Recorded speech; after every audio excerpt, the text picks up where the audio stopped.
morning. Michael Davis here, Catamaran Bar, Caribbean Villas. Waiting to see what Rina's going to do. And when we look out, they say she's 130 miles straight out from us, but expected to go north. So we'll wait for her to turn. Otherwise, right now, she proceeded straight on.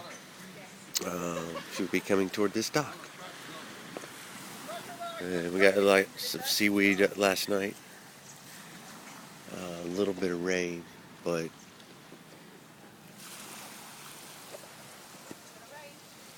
it's on its way. Feel it. Beach is clear.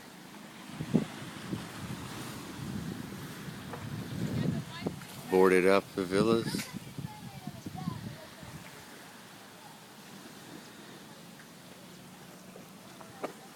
And that's what you do when you've got a hurricane coming your way. So Hurricane Rina, what are you going to do?